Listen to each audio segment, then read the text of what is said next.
Hello everyone, Mr. Happy here, and welcome to Final Fantasy Bestiary.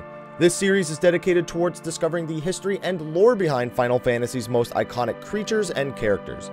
In this episode, we will take a look at the last of the 3 new jobs coming to Final Fantasy's first expansion, Heavensward, the Astrologian. Also known as the Astrologer, which makes pronouncing it a little bit weird, the job draws inspiration from real-life astrologers.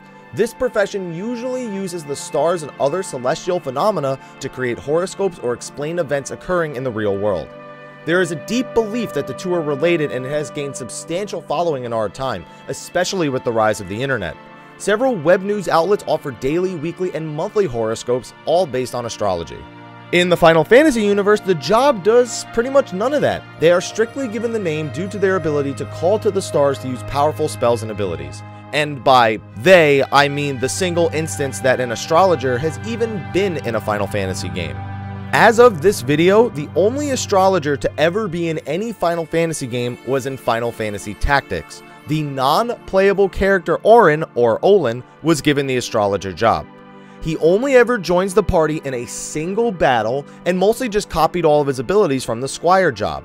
The only difference in his abilities was that he wielded a dictionary and was able to use the unique ability Celestial Stasis. This ability inflicts the opponents with Immobilize, Disable, and Stop, though it did have a chance of inflicting it on allies as well. Considering that the only time the job has ever made an appearance in Final Fantasy was in a game where it was on a non-playable character and you only got to see it once, makes it kinda odd that Final Fantasy XIV chose this one to add over everything else. Renamed to the Astrologian in Final Fantasy XIV Heavensward, the job has taken on the role of a healer. Not only do they draw their powers from the stars above with the use of a star globe, but they can also enhance their abilities with cards drawn from a divining deck. Now, the way the divining deck has been described is very similar to the way Ace plays in Final Fantasy Type 0. You draw a card and decide whether or not you want to use it. If you don't, you draw another card over it. Now you can execute the second card's effect, but it will be stronger because you had drawn multiple cards.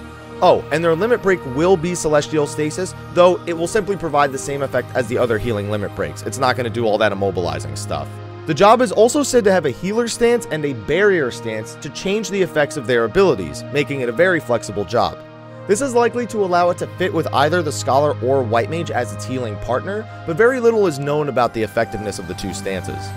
Now, despite only appearing in one game prior and one game in June with the expansion, Square Enix is trying to incorporate the job into its other series. In Bravely Second, Astrologer will be one of the 30 jobs available to play in the game. Very little is known about that since the game doesn't come out for several weeks still, but be sure to check it out as a mini preview for Heavensward, kinda sorta maybe. And well, that's it.